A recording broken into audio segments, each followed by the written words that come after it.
All right. So one of the things I wanted to go over in this video, in particular, was the free agency in the East. So I'm just going to go through, and I'm going to make another video about the West too. But for now, I think we'll cut through the East and we'll see where we're at. So I pulled up this document, NBA.com, about all the moves that were made up to this point. So I guess we'll start with Atlanta at this point. So we'll start on this side here. All right. So on the right here, I have all these updated depth charts that I made and stuff, and then I also have up here everything they lost, everything they added, et cetera, et cetera. So, all right, Atlanta. Just overall, I remember I looked, NBA Twitter, everyone's freaking out over what Atlanta did, and they, if you have a friend who plays basketball, they're probably unable to guard that person or anybody you've ever met. They're probably still unable to guard. They have it's Trae Young, and if you still have Trae Young and John Collins on your team, you can't guard anybody. But they add Danilo Gallinari, who also can't guard anybody, and they also add Bogdan Bogdanovic, who battles, but he also can't guard anybody. So essentially, you have a five of Trae Young, Bogdanovic, Danilo, John Collins, and Capella. You have one good defender. He's good. He's not great, Capella. So basically, your starting five is going to give up 150 points per 48 minutes together as a group. It's going to be one of the most reprehensible groups that we see in a long time defensively. They add Okongwu in the draft, who I've said before that I really like, especially defensively. They add, it's worth noting that they add Chris Dunn, who is especially good on defense. I mean, he's one of the 3, 4 best on the ball defenders in the league. So I guess that helps. I don't really get the Rondo signing. He got paid too much. I guess Atlanta was still on bubble Rondo fever, but he, I don't really see it with Rondo. Him and Trae Young, I don't see how they're going to play on the same at the same time. Putting Trae off the ball, I don't know how that's going to work. So Atlanta, I mean, they're going to battle for the 8 seed, maybe, but I'm not going to lose my head over everything that they did. So I'm really not. If we go to the Celtics, you guys know I'm a Celtics fan. I don't really want to do this one, but all right. So they had Neesmith and Pritchard, guys who with shooting, who they need in the draft. But they're five. So I was kind of looking at their five, and whether you put Thompson or Tice at the five, it doesn't really matter because you have this lineup of Kemba, Smart, Brown, Tatum, and then Thompson, Tice, etc. Thompson can roll to the rim really well. He can switch really well. So it's a good addition for them. I definitely would rather have him than Miles Turner.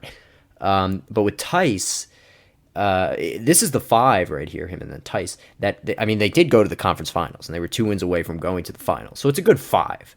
And you have Thompson, and I think Neesmith's going to play right away. The guy is a flamethrower shooter. They add Jeff Teague, so it really comes down to, look, would you rather have Miles Turner or would you rather have Jeff Teague and Tristan Thompson? Like, I think I'd rather have Teague and Thompson. And I like the Teague signing because, there were rumors that Danny was shopping Kemba here and there, whatever. And, if Kemba were to get hurt again, let's say, at least you have a guy in Teague who has experience being a starting point guard in the league. Like, that guy could step in and play point guard. Maybe not super effectively, but he can do it well enough for the Celts to tread water. Like, I think I'd rather have him in there than Brad Wanamaker, right? I think you guys would agree with that.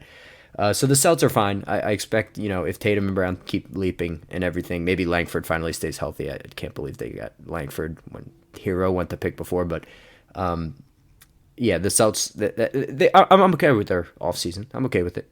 It's fine at this point. Brooklyn. So Brooklyn, on paper, you look at this roster and you're like, they're the best team in the East. It's Kyrie, Joe Harris, LeVert, Durant, and Jared Allen. I don't know if Jared Allen will start because Durant and Kyrie are bitches, to say the least. So they might have DeAndre Jordan start, who is just that guy. It's indefensible putting him on the floor. But on the bright side, they had Jeff Green, who, Jeff Green, watching Jeff Green play is like, playing on you're on your last spin of roulette at the casino. You just have no fucking idea what's going to happen. So Jeff Green, I love the Shamet edition. Look, they got rid of the 19th pick to get Shamet, which, I actually think that worked out well. Shamet is an elite catch and shoot guy off picks, so he's going to be a great addition for them. Just on paper, this team, if Durant is healthy, which, I hear that he is, and if Kyrie, can at least accept that he's not king shit, then maybe the Nets can come out of the East. But overall, they're going to be good, and if this Harden stuff fades away, which I expect it to, this should pretty much be their team here. Charlotte. Should I even talk about Charlotte? LaMelo, Rozier, Hayward, PJ Washington, and Zeller. Oh my God, that's so bad. So they draft Carey and Nick Richards. Does anyone want to explain that to me? Bismack Biyombo is back. So that's something. I really don't know where this team is going. I don't know the direction of this team. Gordon Hayward just got paid $120 million. I nearly fell out of my chair when I heard that news. I have no words for this team. I have no words for Michael Jordan. I don't understand how a guy can be so the best player of all time and just botch being the owner. Like, how can you botch being an NBA owner? Like, look, I'm not a huge LaMelo guy, and that guy, the ball's going to be in his hands immediately. And look, he's going to dominate the ball, and there are going to be nights where he turns the ball over like 15 times. And I guess Hornets fans are just going to have to roll with it. There's going to be nights where he looks really good because he's the only guy out there. But he's going to turn the ball over a lot. I'd be a little risky to give him a Rookie of the Year honors just because of how high his turnover rate's going to be. Chicago, they didn't really do anything except draft Pat Williams. They lost Chris Dunn, which was huge defensively for them. But Kobe White, I was kind of hoping they would take a point guard because I don't really consider Kobe White a point guard. He's more of a 2 by NBA standards. He's like 6'5", and he takes like stupid long fadeaway 2s. And it's not that he's not a good passer, but he's really, he more so is wired to score than he is to kind of distribute. So they here with Kobe White, Levine, Lowry, Patrick Williams, and Wendell Carter. That's a great young play. That's a great bunch of young players there. They don't really have much depth beyond that, but if they can add to those young players, like that's really good for them. So Chicago will be fine. Maybe they'll fight for a playoff spot, maybe not. If I had to do a toss-up between them and Atlanta, I'd probably lean Atlanta just because they probably they're both terrible defensively, but Atlanta probably has a higher ceiling than this team does. And then finally, Cleveland. Finally, for all the pretty bad teams here, Garland, Sexton, Okoro is going to start immediately. Okoro, by the way, I would seriously heavily consider possibly taking Okoro for Rookie of the Year. You can get him at about plus 2,400 thereabout. He's going to play a lot of minutes. He's going to come in and play 35, 36 minutes a game, and he's their best defensive player. He's the best defensive player in the draft. Kevin Love's not going to be trying. Drummond doesn't try on a bad team. I like C.D. Osman a lot. They didn't really do much. They're going to be atrocious again, and they're going to be in the lottery. They're going to be a top 5 pick once again. Here's where I really wanted to get to. Okay, I need a rant about Detroit for about 5 minutes, if that's okay with everybody. 2 different people handled the draft for the Detroit Pistons and the free agency for the Detroit Pistons. So the Detroit Pistons come out and they take Hayes, Isaiah Stewart, and Sadiq Bey all in a row in the draft. And I gave him an A+ draft grade. I said, oh my God, that's the best draft of anybody here. Like, nice job. Oh my God. Awesome draft. And then they signed Jeremy Grant for $60 million. If you didn't hear what I just said, they signed Jeremy Grant for $60 million. Look, I like Jeremy Grant. He's an excellent role player. He was great for Denver, especially good in the bubble. Denver, believe it or not, matched the offer for Jeremy Grant for 4 for $60. But Jeremy Grant left for Detroit because he wanted a bigger scoring load. Imagine a big scoring load on your team being Jeremy Grant. Can you? Because I can't. They signed Mason Plumlee, who, for any amount of money you give Mason Plumlee, is just a travesty. They signed Jahlil Okafor, who also, and then Josh Jackson was just the icing on the cake. I don't know who is running these decisions or who is approving these decisions, but this team is just a travesty. Again, they're the worst. They have the worst roster in the league. This starting 5 it just hurts my eyes looking at it, to be honest with you. Griffin, he's going to get out of there. They're going to trade him eventually. Derrick Rose wants to go to a contender. I would get Rose and Griffin out of there so you can just keep playing, get Killian and get Sadiq Bey a lot of playing time. I like Killian Hayes a lot, but I worry that Detroit might ruin him. So this is something that I'm very worried about. So Detroit was absolutely tripping on acid when they did the free agency. They had a nice draft night, and they said, it would be funny if we really fucked this up. That would be funny. So Detroit, I don't know what you're doing between Grant, Plumlee, and Josh Jackson. That's too much money to give to three guys who just do not get. I'm just at a loss for words. If you can see, they let Christian Wood walk. Bruce Brown traded. They traded Kennard. And look, they got back Saddiq Bey. I love Saddiq Bey. He was one of my favorite players in the draft. So that's just indefensible. I can't spend any more time on this or I'm going to get upset. I'm upset for Detroit fans, to be honest with you. Okay. Now, if I go from Detroit to Indiana didn't really do anything. Okay, I'm not going to spend too much time. They drafted Stanley, who's going to be good eventually, but their five is still the same. They tried to do the sign and trade with the Celts. They wanted Gordon Hayward for Turner and McDermott. The Celts wanted Turner and either Aaron Holiday or Oladipo, and Indiana laughed in Danny Ainge's face. And so they're pretty much the same team. Miles Turner, Sabonis is the guy they should be building around. I don't know how long they're planning on keeping Turner there. Brogdon, we'll see what happens with Oladipo. But for now, Indiana will be relevant, but not relevant enough. And as a Celtics fan, I just couldn't bear watching what the Miami Heat did. So Miami just comes off the finals. Unfortunately, they weren't able to obtain re-sign Jay Crowder. But you get Dragic back. You still have Duncan, Jimmy. You have that kind of. I didn't know which one's going to start. I could see Precious Achiuwa winning out the starting spot. But Myers, Leonard, Kelly, Precious Achiuwa, bam. That's a good five. Look, if Dragic is what he was in the bubble, this is an excellent five. You have Nunn coming off the bench, Hero coming off the bench, Harkless and Avery Bradley. So they add these two guys. They add Harkless and Avery Bradley. Harkless is a championship caliber role player. He's an excellent role player on a championship team. Avery Bradley's the same. Avery Bradley can step in and guard the best guard on the opposing team. No problems. So this is just an excellent signing for Miami. And I'm sitting there watching as Danny Ainge is sipping his hot cocoa while everybody else is doing these moves. And so I just Miami, they're going to be good again. And we'll see what happens. So Miami did a nice job. So let's talk about the Bucks for a second. Did the Bucks really get better? This is the same way I feel about the Celtics. Did the Bucks get better, or is it just more the same? Or is it just different, right? So if you look at the Bucks, they trade the house for Jrue Holiday. The house. And look, you're going to say, oh, they had to do it. Yes, they did. You do it 12 times out of 10 because you lose Chris Paul. But you trade the house for Jrue Holiday, which I love Jrue Holiday. You know, everyone in the league loves Jrue Holiday. He's the best defensive guard in the league. You know, how do you not love Jrue Holiday? But they gave up a ton of stuff, man, for Jrue Holiday. So now they're five, what they lost, as you can see, they lose Bledsoe, George Hill, Wes Matthews, Robin Lopez, Kyle Korver. So that's a good chunk of their team. Ersan Ilyasova gets waived and Marvin Williams retires. So that's a big chunk of the guys who are playing minutes, like solid minutes for that team. And good for the Bucks. Look, they said they were going to do stuff for Giannis, and they did. It's stuff they had to do. But is it an upgrade? I heard Giannis was very upset about the Bogdanovich thing because that was one of the things he really wanted. But apparently it was such a weird situation because Bogdanovich didn't know what was going on.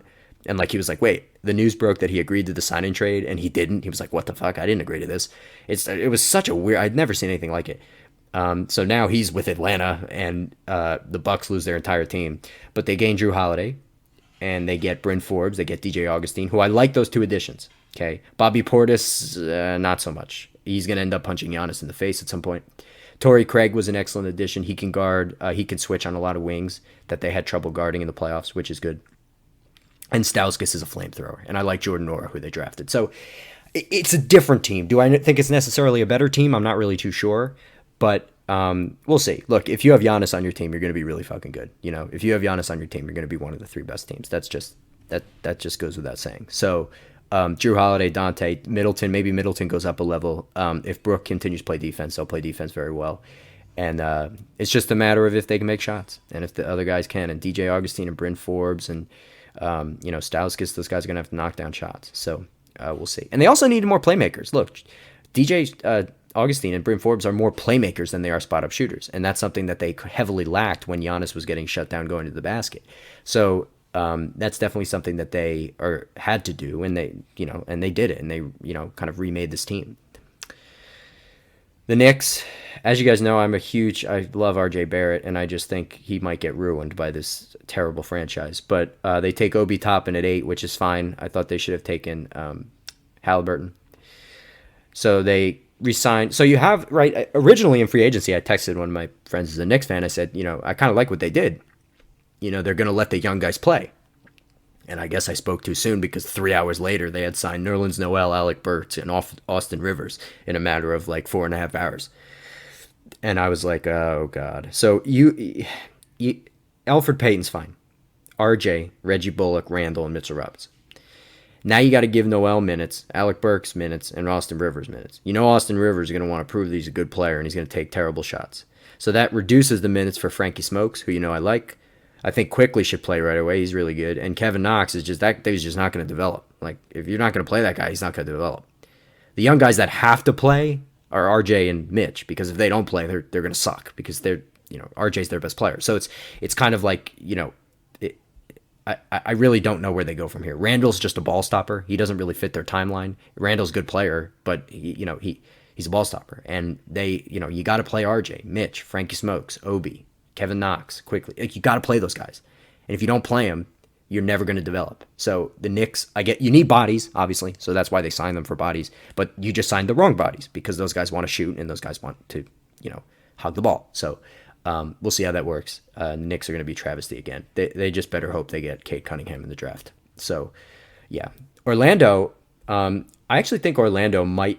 Fultz, I personally think Cole Anthony's better than Markelle Fultz. So don't be surprised if you see Cole Anthony take over the Fultz spot. It's not that I don't like Markelle Fultz. They're the same team, except they just drafted Cole Anthony. So they get a little better. They're the same team. They lose DJ Augustine. It's going to be pretty big for them. But other than that, we're going to see Chuma Okeke in action. So a lot of Magic fans are happy about that. I got to be honest with you. I haven't given up on Mo Bamba. I have not given up on Mo Bamba. And then before I get to 76ers, I'm going to close with them. But Toronto didn't really do anything. They lost Gasol and Ibaka, which is huge for them. That knocks them down many pegs. And then Washington, I like their starting five, but I like Denny Advia too. We'll see how much they let those guys play, and how much Wall, how happy John Wall will be there. And then Bertan's got $80 million, which is a lot for him. But so we'll see. You never know. But Washington could make a hunt for the playoffs in the East. I want to end on Philly, because Daryl Morey completed and fixed Philly's problems in one night, in one day, pretty much. And it was pretty much on draft night. So what he does is he drafts Tyrese Maxey, who I love. I love. That dude's a gym rat. He's in the gym constantly. And one of the things with Philly was when Ben Simmons got hurt and Ben Simmons was not taking threes, it was like, okay, you have this amazing post player in Embiid. You have this amazing transition point guard defender in Ben Simmons. Thibault is coming along. He's good defensively, but we don't really have anyone who can shoot. Like, we keep getting these open looks, and we're one of the worst three-point shooting teams in the league. So what do we do here? So Daryl Morey says, oh, okay, let's do an amazing trade for both teams and trade basically Josh Richardson for Seth Curry, which is the best equal trade I've ever seen in my life, probably of my lifetime in the league, to be honest. That trade helps both teams tremendously. So you get Danny Green and Seth Curry on your team, and they're going to start immediately. Now you got shooting out of nowhere. So you got that five of Simmons, Seth Curry, Danny Green, Tobias Harris, and Joel Embiid. That's a good starting five. That's a really good five. And they had Dwight Howard, which that's a travesty. Dwight Howard fucking sucks. But look, I really love what this guy did. Morey comes in and fixed their problems, and he came in and he basically said, I'm not separating Embiid and Simmons. Are you crazy? Look what we got with those guys. I heard Embiid is getting into crazy shape. And if Embiid gets into crazy shape, we could be in trouble. People with lack of size, aka the Celtics, you could be in trouble. Because when Embiid plays and he gets in shape, the potential on that guy is very scary. But I'll see it when I believe it, of course. But look, the offense-defense on this team, the combination, Curry and Danny Green, look, it's a good team. It's going to be a team that's going to be able to shoot and spread the floor, and it's going to let Embiid go to work and do driving kicks. finally, maybe Embiid will stop shooting threes. I hope that's the case. I hope he stops shooting threes. And I hope Thibault takes a jump. I love that guy. So overall, this is the East. And, I didn't give any grades, but, I'm going to do a ratings, like a rankings of the teams, like where I think they're going to finish in the standings. I'm going to have a West video coming out soon. I have that all written down and everything. So that'll be that. And then, and then I'm probably going to do maybe some fantasy rankings. I haven't decided yet. But if there's any video recommendations, leave a comment and everything like that. Let me know, okay? Subscribe to Game Winning Turnover, as well as Mouse in the House podcast. Follow us on everything. Follow on Twitter. I'm going to be giving a lot of college basketball picks with my model coming up, so follow College Basketball Guru on Twitter, and follow our Twitter pages and all social media.